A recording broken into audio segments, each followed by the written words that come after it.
Hi guys, and welcome back to the farmhouse. I'm Deanne from Hummingbird Acres, and today we are going to talk all about garden planning. I remember when we first jumped into homesteading, one of the first things we did was we wanted to start a garden. That was our first jump into homesteading, and we kind of were really naive when we did it. You know, we relied on what we'd been taught as a kid and what our parents had showed us, and we basically had a garden, a raised garden bed, and we just planted stuff in it. We planted, I think, zucchini and tomatoes that first year. And where we got an okay harvest, we didn't get like a stellar harvest, and then we didn't know what to do with most of the harvest. So I'm really excited today to share with you our garden planning tips so that you guys can have a very successful garden. The first thing we do when we plan a garden is we set garden goals. So these are things that we want to accomplish in our garden this year. Our garden goal last year was to grow enough tomatoes that we could preserve enough and not have to buy any canned tomato sauce or diced tomatoes from the grocery store. So that was our garden goal last year. Our garden goal this year is to again grow enough tomatoes so that we don't have to buy any from the store, but we also want to grow some other things that our family will eat and will help offset our grocery bill. So when you first start your garden, really think about what are your garden goals? Why are you starting this garden? Is it to offset your grocery bill? Is it to be more sustainable? Really think about what your garden goals are, and I highly suggest you write them down.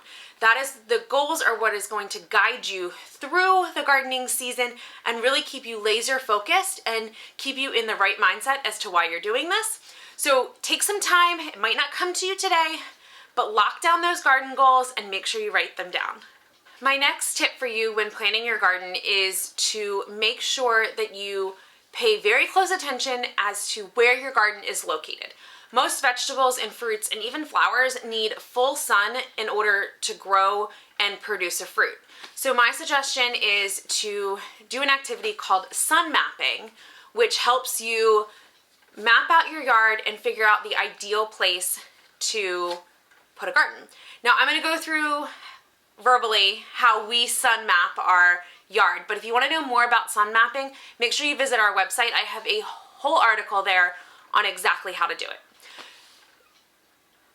So to sun map your yard, the first thing you're going to do is on a piece of graph paper, you're going to draw your yard and draw any big structures. Your house, a garage, any large trees. So you're going to draw anything that might cast a shadow. Once you have that drawn, you're going to make 3 copies of it.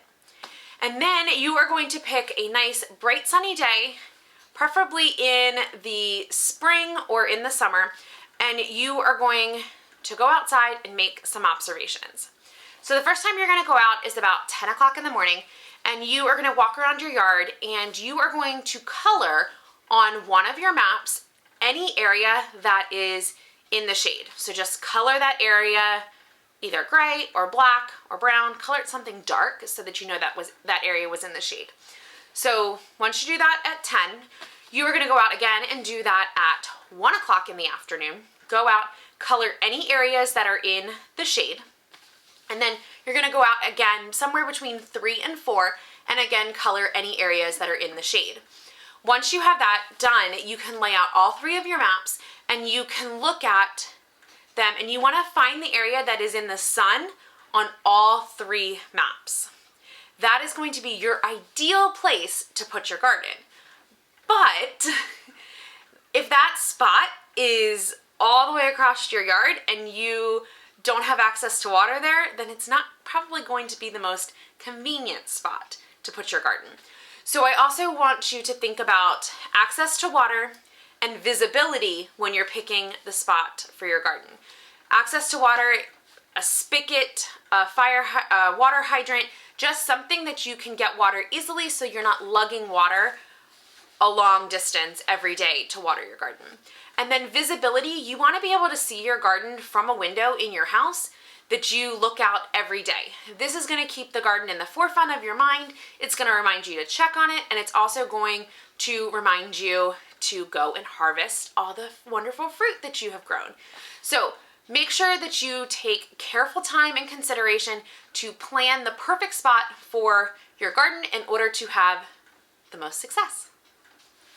Okay, the next thing after you have set your goals and you have picked the spot for your garden is you want to turn your attention to your soil.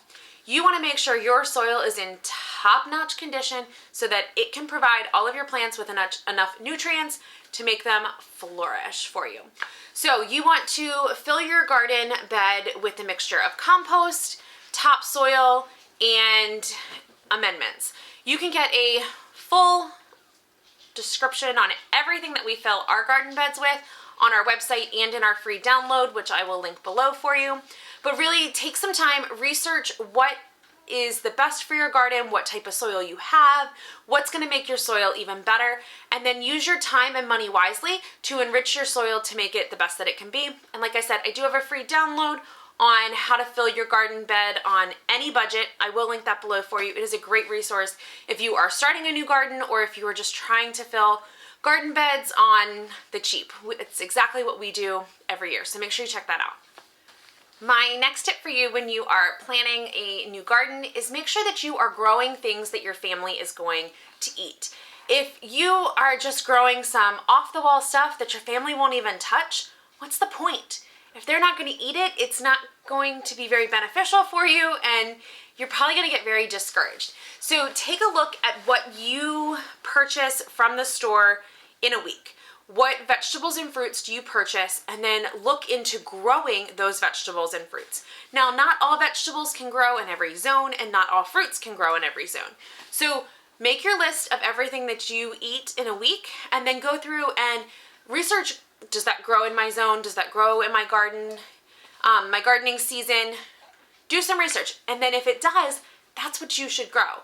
The more you grow what you're going to eat, the happier you're going to be with your garden, and probably the more you're going to reach your goals. So do a little bit of research, take some time, and figure out exactly what your family's going to eat and plant that. Now, if you are a backyard gardener, you probably do not have loads and loads of space.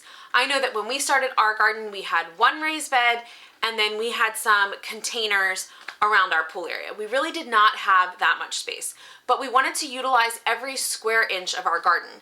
So we really looked into how we could grow things vertically. Cucumbers were an easy one for us. We set up a trellis and we grew them vertically. They took up very little space in the garden bed, but a lot of space vertically. We also did tomatoes, and we did tomato cages around them our first year. But we have now learned that you can trellis tomatoes, and it is really easy. We put cattle panels, we put T-post next to in our garden with a cattle panel attached to it, and then we weave our tomatoes up through the cattle panel, and it really keeps everything clean and organized. It looks awesome, and it's also beneficial for the plants because they get the air circulation that they need, and they don't have as many diseases. So really take a look at how much space you have and what you're going to plant. I can guarantee you that many of the things that you're going to plant, you can grow vertical, giving you more space for other things to grow. My next tip for you is not something we did our first year gardening, and we definitely regret it. So the first year that we gardened, we kind of just planted things anywhere we had room. We kind of were it was really trial and error for us. We did a lot of things wrong. We came into a lot of problems, but we didn't write any of them down. And in the long run, that hurt us because we encountered those same problems the following year, but didn't have a record as to how we fixed them. So after that, I started using a garden planner and a garden journal to help us maximize our space in our garden and to keep notes of our soil, anything we added, things that we liked, things we didn't like, pests that we came into contact with, how we got rid of the pest, and it really has made a huge difference in our garden. We now grow more because we can specifically map out exactly where everything is gonna go. And we know how many seedlings to start, so we're not wasting seeds. It really just keeps us organized and makes it so that we get more from our garden, and our garden it looks prettier because we take the time and effort to organize it and plan it. So if you are not using a garden planner and journal, I highly suggest you do it. It is a game changer for your garden. We absolutely love ours. You can, I use it all the time and I post it on Instagram all the time, so you can check it out there if you want, or you can send me a comment or a message below and I can share our garden planner and journal with you. But if you are not taking the time to use one, take the time and do it. You will not regret it, I promise. And my last tip for you is to have grace in your garden and give yourself grace when it comes to gardening. You know, we were not all born knowing how to garden and how to grow things. And the only way we learn is by actually doing it. We can read all of the books that we want and we can read any articles that we want, but the only way we're really going to learn is to get our hands dirty and work in the garden. So if you have failures, what did you learn from them? Every gardener has failures, but those that reflect on those failures and really think about them are the ones that succeed because they realize what they're going to do next year to make it better. And the same thing with your successes. You know, share them. That's going to only make you better and it's going to make you want to push forward. So give yourself grace in the garden. It is a classroom, you are learning, and it's just a great adventure and a great journey. I can say that we absolutely love gardening. It's something that Jamie and I do together and something we share with our kids. And it's just great family time for us and has really just brought us all together as a family. And we're reaching our goals of sustainability. So it's kind of a win-win all over. So if you are planning a garden this year, please consider these tips. They will make your garden so much better for you and make you less stressed and make you want to visit your garden. I really promise. And I want to see your garden. So make sure that you tag us in pictures on social media. And yeah, we just can't wait, and we can't wait for this year's gardening season. So we hope you guys have a wonderful day, and thanks for visiting the farmhouse.